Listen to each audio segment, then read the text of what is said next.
အားလုံးပဲမင်္ဂလာပါခင်ဗျာဒီနေ့မှာတော့ကျွန်တော်ကကြက်ချောက်ချင်းကစားတုပ်ကလေးတုပ်ပြပေးမှာဖြစ်ပါတယ်ခင်ဗျာ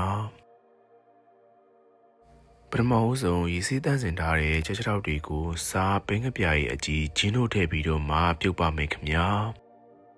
ကျွန်တော်ကတော့ကြက်ချောက်အစိမ့်သားကိုတုံးထားပါတယ်ခင်ဗျာမီးနဲ့နိုင်ဝက်45မိနစ်လောက်ပြုတ်ပြီးသွားပြီဆိုရင်တော့ဆေးပေးရပါမယ်ခင်ဗျာကြက်ချောက်စပြီးတုပ်ရင်အတွက်ငါးငှက်ပြာရည်တကြားဟင်းချိုမုံကြက်သားမုံကြက်ပြုတ်ရည်အနေငယ်ငရုတ်သီးနဲ့ကြက်သွန်ပြူထောင်းလာတာတို့ကိုထည့်ပါမယ်ခင်ဗျာပြီးတော့ရင်တမ်းမြရည်အနေငယ်ကိုလည်းထည့်ပါမယ်ခင်ဗျာမုံလာဦးနီပဲသီးနဲ့နနမီနိုကိုလည်းထည့်ပါမယ်ခင်ဗျာဒီနေရာမှာကျွန်တော်ကပဲသီးကိုအနေငယ်ပြုတ်ပြီးတော့မှထည့်ထားပါတယ်ခင်ဗျာ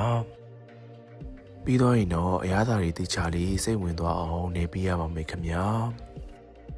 အရသာအပေါ်ငန်းငရုတ်သီးအနေများကိုတော့မိမိစိတ်ကြိုက်ချိန်ဆပြီးတော့မှထည့်နိုင်ပါတယ်ခင်ဗျာအခုဆိုရင်တော့ကြက်ချောက်ချင်းကစားတော့ကလေးရပါပြီခင်ဗျာကျွန်တော်ရဲ့ဗီဒီယိုလေးကိုဆုံးထိကြည့်ရှုပေးကြတဲ့အတွက်လည်းကျေးဇူးအများကြီးတင်ပါတယ်ခင်ဗျာ